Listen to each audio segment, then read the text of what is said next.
शासन के कैबिनेट मंत्री प्रहलाद सिंह पटेल संसद दर्शन सिंह ने 5 करोड़ 25 लाख की लागत से बनने वाले जनपद पंचायत भवन का भूमि पूजन किया। इस भूमि पूजन समारोह में तेंदुखेड़ा विधायक विश्वनाथ सिंह पटेल, पूर्व विधायक जालम सिंह पटेल, पूर्व राज्यसभा सदस्य कैलाश सोनी, जनपद पंचायत अध्यक्ष प्रतिज्ञा परिहार, नगर पालिका अध्यक्ष सुशीला ममार, भाजपा जिला अध्यक्ष राम स्नेही पाठक, मंडल अध्यक्ष पार्षद गण, भारतीय जनता पार्टी के कार्यकर्ता एवं प्रशासनिक अधिकारियों की उपस्थिति रही।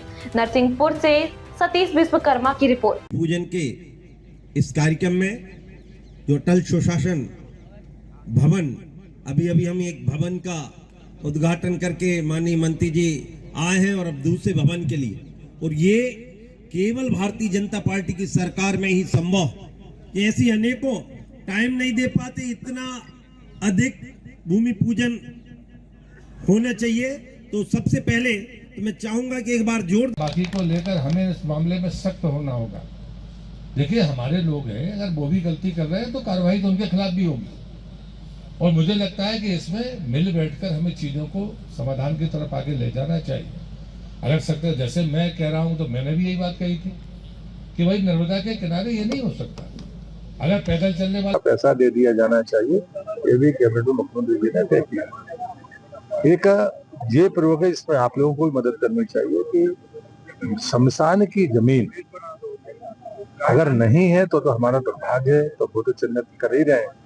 लेकिन अतिक्रमण अगर है, सामान्यतः कई बार लोग लाज और स्थानीय कारणों से जानकारियां नहीं देते, हालांकि अधिकारियों से कहा गया है, तो अतिक्रमण हटाकर उनको एक व्यवस्थित अप्रोच देना।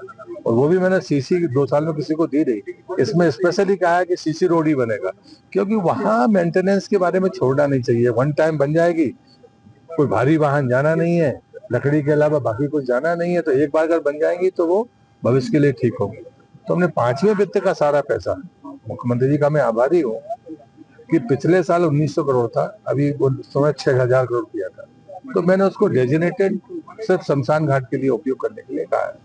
तो भवन डिसमेंटल की बात चल रही है, बहुत सारे बच्चे हैं जिनके स्कूल भी डिसमेंटल होने हैं, लेकिन बच्चे अतिरिक्त कक्षा पढ़ रहे हैं, अपनी विधानसभा भी नहीं। देखिए, मुझे लगता है कि मुख्यमंत्री जी ने बड़ी स्पष्ट निर्देश दिए। जो पहले संकट था कि 3 डिपार्टमेंट के इंजीनियर होंगे, अब बिल्कुल डिपार्टमेंट को अधिकार है, वो अगर मानता है कि ये भवन गिरना चाहिए, वो पंचनामा बनाए और भवन को डिसमेंटल कर सकता है। ग्रामीण विकास मंत्रालय में, इसलिए मैं सार्वजनिक तौर पर कहता हूँ कि जो चीजें गिर सकती है, हमारा जनप्रतिनिधि कह रहा है कि साहब ये तो फट गई दीवार, और उसके बाद हम कहें कि साहब 3 इंजीनियर जाएंगे, रिपोर्ट बनाएंगे, ये क्या बात होती है? बच्चे एक बार पंचनामा बुलाइए और करिए। मंत्री से बड़ी अच्छी बात लग रही है कि लोग प्रशासन के भरोसे हो जाते हैं। देखिए, अवेयरनेस का काम तो जब समाज को ही करना पड़ेगा। जो हम परोपकार के भाव से करते रहे हैं, वो हमें धर्म पूरा करना ही चाहिए।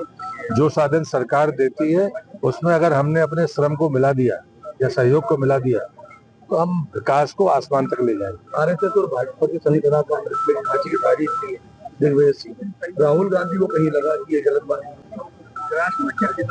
देखो, दिग्विजय सिंह जी भी कब पलट जाएंगे वैसा कोई भरोसा नहीं है, लेकिन एक बात मैं जरूर कहूंगा कि संघ के कामकाज को जो मानते हैं वो तो मानते ही, जो नहीं मानते हैं वो आज नहीं कल मानेंगे। राष्ट्र और समाज के लिए इतना बड़ा योगदान किसी और संगठन का है ऐसा मैं नहीं मानता। 100 साल का वो संगठन जिसने सिर्फ त्याग और जागरण के अलावा कुछ किया नहीं, और इतने दशकों तक दूर तक वो समस्याओं को भांप लेते हैं, ये ऐसा काम। मैंने सावरकर जी का एक इतिहास पढ़ा है, जिनने आजादी के समय कहा था कि इतने साल बाद उत्तर पूर्व में ऐसा होगा। तो ये जो वो जमीन पर खड़े हुए लोग हैं, इनका तप है, मुझे लगता है उनको स्वीकार करना पड़ेगा। आज भले वो लोग आलोचना कर रहे हैं, कल उनके बारे में उनको स्वीकार करना ही होगा, इस देश को स्वीकार करना होगा। चुनाव में गड़बड़ियों की बात कर रहे हैं, जर्मनी जाके भी राहुल गांधी ने इस बात को कहा। अमित भाई ने ठीक कहा है, SIR के बारे में